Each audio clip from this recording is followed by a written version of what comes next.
We're here at the 5th Pan Commonwealth Forum on Open Learning. I'm here with Steve Gayler, Director at Wild Knowledge.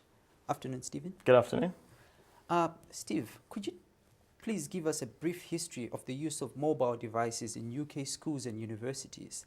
And could you tell us how Wild Knowledge, and by extension, WildKey came into existence? Yeah, I'm going to answer your questions the other way around to start with, because the idea of where WildKey came from was a research project at Oxford Brookes University, where we were looking at the impact of using a handheld device with young children outdoors and looking to see if we could help them to identify wildlife that's around them, but more importantly to see if we can get their attention and their focus in the task that the teacher was setting to be extended. But we decided that using something that had a screen and a battery was probably half of the battle of getting the kids interested, because it was fun and it's using the devices and technology that they're used to having. Now, at the same time as us doing the research project within the UK, unbeknown to us at the time, there were lots of sort of mobile learning projects and ideas going on throughout the UK. And it was at the Handheld Learning Conference really 3 years ago that we first sort of became aware of everything else that was going on in the UK. And we basically launched our business at that Handheld Learning Conference. The project we did at the university was so successful that we got some investors behind us to help us to continue the work that we've been doing. At the center of current discussions at this conference, delegates have investigated the impact of new technology on the provision of education. Could you identify how WildKey fits into this process? Yeah, sure. I mean, I think today the young learner is exposed to so many different things than we were when we were at school, and they have so many more opportunities as well. And this is really specifically from the UK.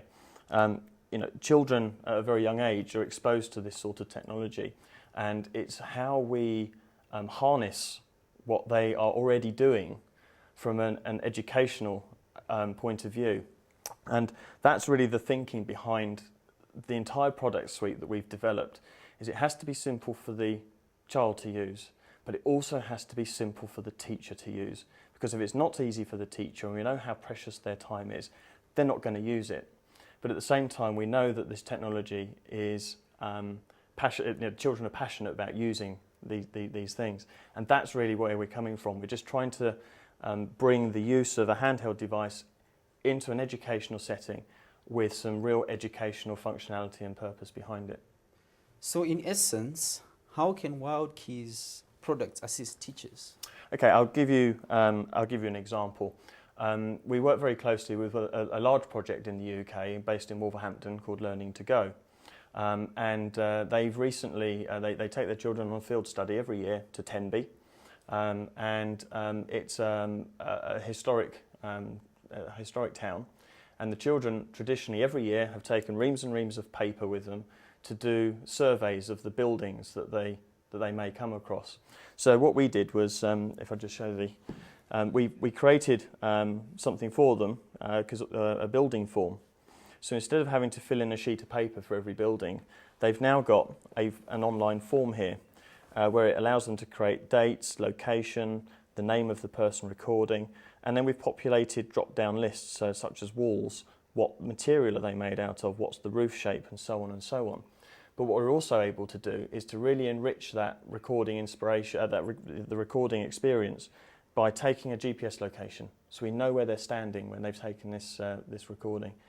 Take a photograph, take a video, and if they're more of a visual learner, or they don't like to put down their thoughts in writing, they can use the audio recording tools. So they're really beginning to build up a strong data set of where I was at a particular time. It's autobiographical in some respects. So you have had notable access in the uptake of this technology in schools and colleges in the United Kingdom. Is it possible for Commonwealth educational establishments to use your products and services?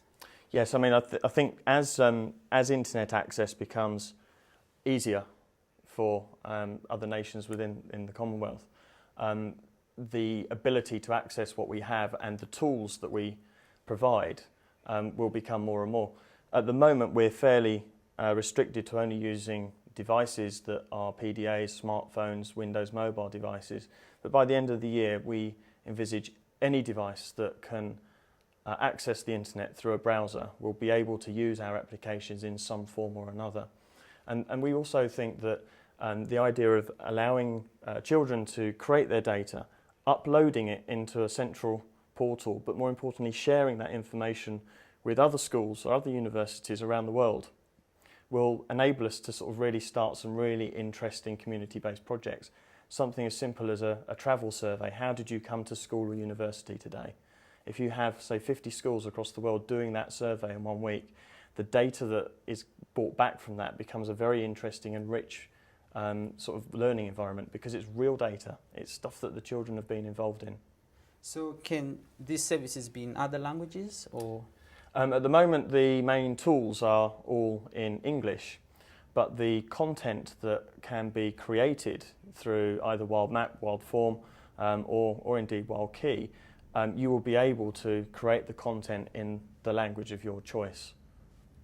So to your knowledge, what is the market penetration of your products in developing Commonwealth countries?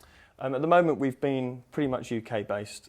We have a few other customers in Austria, Switzerland, Sweden, who have actually attended sort of the handheld learning conferences in the past and are now sort of piloting what we do in their countries. But we are involved pretty much in every major handheld project that's in the United Kingdom. What we really want to do now is to start looking at opportunities further afield and seeing what work we can do from a collaborative basis. Just one very small example, right now we've got one of our researchers at the university is working with a reserve in India where we're currently monitoring a rare species of tiger. And the content and the information from that is then going to be fed back to other schools who are part of our service. So, you know, there's lots of great information, I think, that we'll be able to start to share as more and more people come on board. Steve Gayler, thank you very much. Thank you very much indeed. Cheers.